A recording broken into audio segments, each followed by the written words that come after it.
Buen día, chicos. En esta unidad ya vamos a iniciar con el cálculo de las integrales. Como vimos en los videos pasados, una integral me da como resultado el área bajo la curva de alguna función.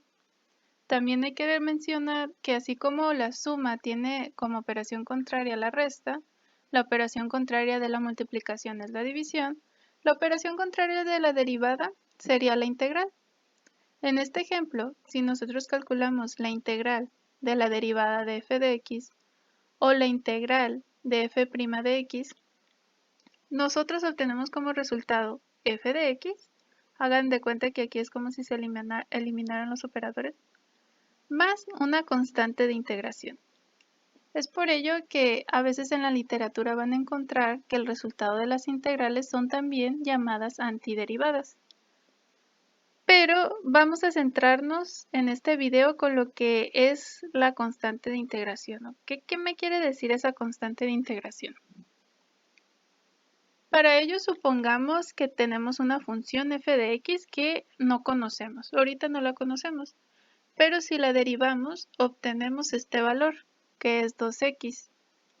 Si yo quiero integrar 2x, yo puedo utilizar esta fórmula directa, que es la integral de x elevado a una potencia n, me da como resultado x elevado a esa potencia n más 1 entre n más 1. Mucho ojo, esta fórmula solo se aplica para cualquier valor de n que sea diferente de menos 1. ¿Por qué tiene que ser diferente de menos 1? Pues ustedes analícenlo aquí. Si yo tengo que n vale menos 1, si yo sustituyo aquí menos 1 más 1, el denominador me daría 0. Y aquí como potencia yo tendría 0.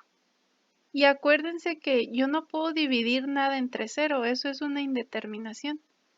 Es por esto que para ese caso, para cuando n valga menos 1, hay otra fórmula directa que es la del logaritmo, que ustedes pueden encontrar en el formulario de integrales. Ahora, continuando con nuestro ejemplo, vamos a integrar 2x. Si nosotros integramos 2x y aplicamos la fórmula directa, tengo que sumarle una unidad a la potencia.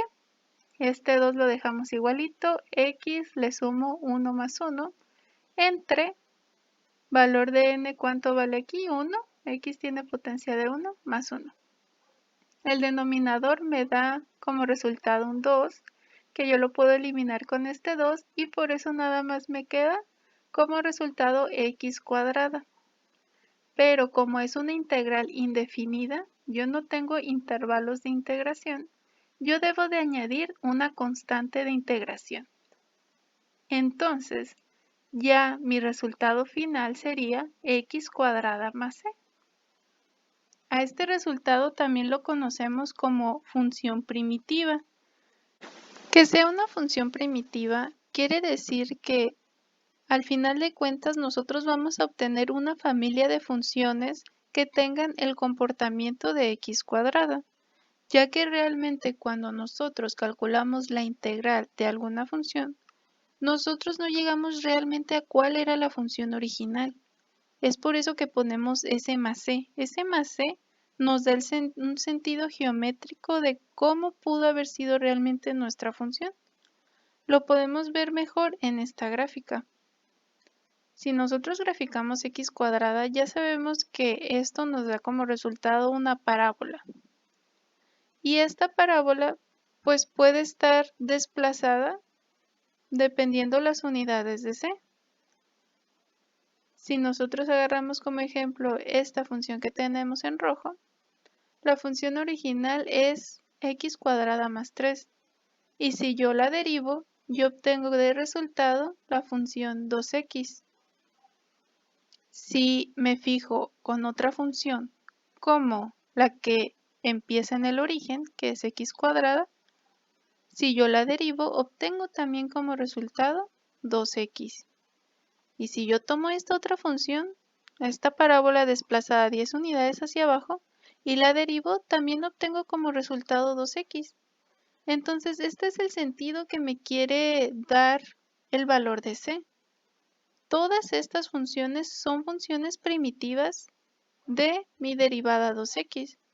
Yo cuando integro 2x obtengo, podríamos llamarlo aquí como nuestra función básica, pero realmente ¿cuál era la función original que se derivó acá? Que yo les dije que no conocíamos. Pues pudo haber sido esta función o esta otra. Ese es el valor geométrico que nos quiere decir el valor de c. Al final obtenemos una familia de funciones con la misma gráfica desfasada según el valor de nuestra constante de integración. Pero nuestro valor de c también llega a tener un sentido físico, no solamente geométrico, dependiendo dónde apliquemos o en qué tipo de experimentos apliquemos las integrales. Por ejemplo, en física, nosotros sabemos que si tenemos una función de velocidad y la derivamos, obtenemos la aceleración. O que es lo mismo, si nosotros integramos la función aceleración, obtenemos como resultado nuestra función de velocidad, más una constante de integración, como en este ejemplo, ¿no?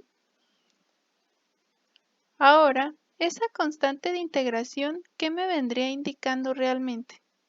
Cuando yo integro la función de aceleración, obtengo mi función de velocidad más una constante C1. Esa C1 nosotros la manejamos en física como nuestra velocidad inicial que obtendría nuestro objeto de estudio. Lo mismo sucede con la función posición. Si yo derivo la función posición, obtengo como resultado la velocidad. Si yo integro la función velocidad, obtengo mi función de posición más una constante de integración. Y esa constante de integración que me vendría explicando o qué vendría significando en este ejemplo, pues no es más que la posición inicial de mi objeto de estudio. Ahora veámoslo mejor en un ejemplo. Tenemos un auto en movimiento.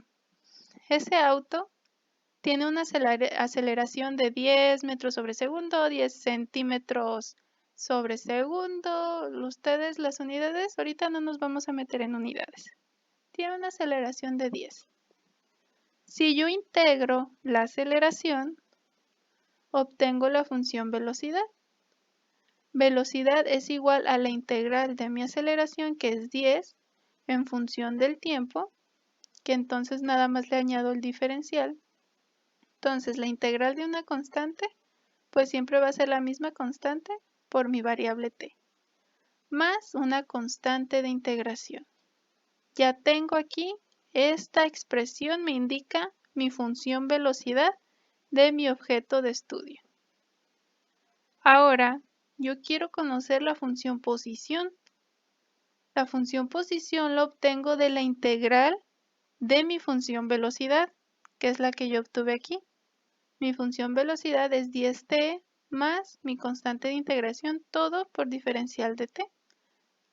Yo integro esto, integro 10t con la fórmula básica que vimos anteriormente, solo elevo una unidad a mi potencia t, que es cuadrada, me queda cuadrado entre 2, más c, la integral de una constante, como vimos acá, pues nada más multiplico la constante por mi variable t, y al final mi otra constante de integración, que ahora voy a llamar como C2. Y al final de cuentas, en este ejemplo, si yo quiero calcular esas constantes o esos valores, ya me los llegan a dar en el problema, ¿cuál sería el sentido físico de mi constante C? Para mi primer problema, en el primer caso, yo obtendría la velocidad inicial en la que sale mi objeto de estudio, mi auto en este caso, ¿no? El carreo de Batman. Y en la segunda expresión, yo puedo conocer pues la posición con la que, o la posición inicial en la que sale el auto. Entonces, este sería el sentido físico que le podemos dar a la constante de integración dependiendo en dónde se aplique. Y no nada más en mecánica, hay más fenómenos físicos que nosotros le podemos dar sentido a esa constante dependiendo del experimento en que se esté analizando.